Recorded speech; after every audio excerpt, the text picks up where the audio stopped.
Good morning children, कैसे हैं आप? गुड मॉर्निंग चिल्ड्रन, कसे आहात आपण?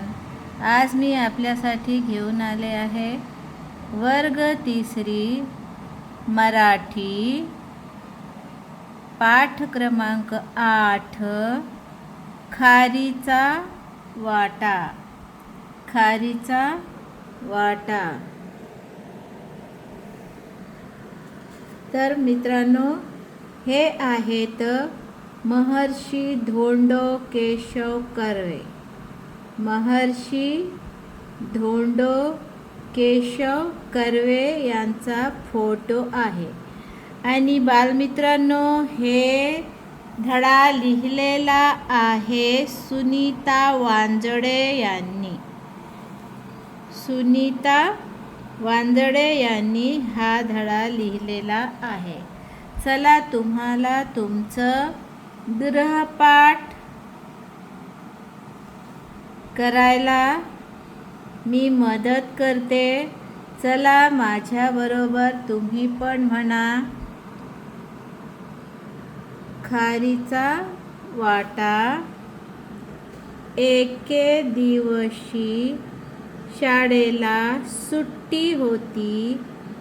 माझ्या मागे तुम्ही पण म्हणा मुलांनो. सुरेश गच्चीवरून रस्त्यावरच्या गाड्या पाहण्यात दंग होता.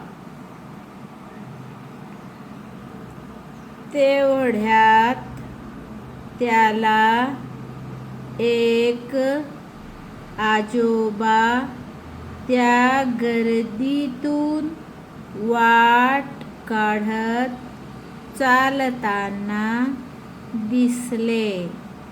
काळी टोपी, बंद गड्याचा कोट, पांढरी शुभ्र दाढी आणि कृष्ण शरीरयष्टी असलेला ऋषितुल्य चेहरा. अरे,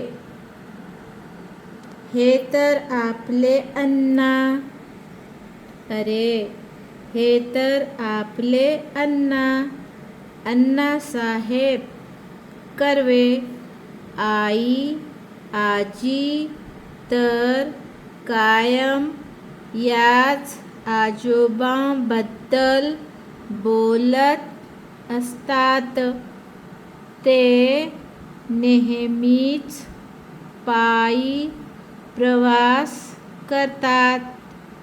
हिंगणे येथे शिक्षण घेणाऱ्या मुलींसाठी ते मदत गोळा करतात. सुरेशला हे आठवले. तो धावत रस्त्यावर गेला. अण्णासाहेब येत होते.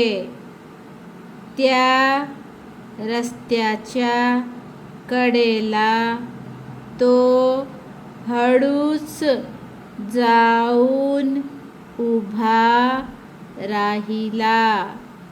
सुरेश त्यांच्या पाया पडला आणि म्हणाला, अण्णा, माझ्याकडे खाऊचे पैसे आहेत. ते मी आपल्या संस्थेला देऊ का? हो, दे की, कौतुकाने अण्णासाहेब म्हणाले. यावर सुरेश भीत म्हणाला, पण अण्णा, फक्त 4 आनेच आहेत माझ्याकडे चालतील का?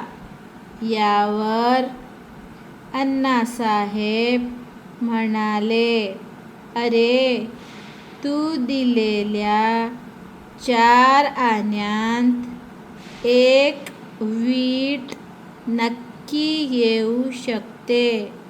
सध्या आपल्या शाळेच्या इमारतीचं बांधकाम सुरू आहे. ही वीट बांधकामात निश्चितच उपयोगी पडेल. सुरेशने आपल्या शर्टाच्या खिशातून पटकन 4 आणे काढले आणि अण्णासाहेबांच्या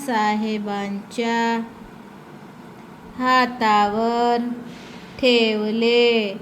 अण्णासाहेबांना त्याने पुन्हा मनोभावाने नमस्कार केला. अण्णासाहेब म्हणाले, शाळेच्या इमारतीच्या बांधकामासाठी तू दिलेला खारीचा वाटा खूप मोलाचा आहे. सुरेशला खूप आनंद झाला. त्या आनंदात सुरेश घरी पोहोचला. हा आनंद त्याला आई आणि आजीसोबत वाटून घ्यायचा होता. हे अण्णासाहेब म्हणजेच थोर समाजसुधारक भारतरत्न महर्षी धोंडो केशव कर्वे. तर मुलांना भेटूया पुढचा भाग घेऊन पुढच्या पाठात. बाय.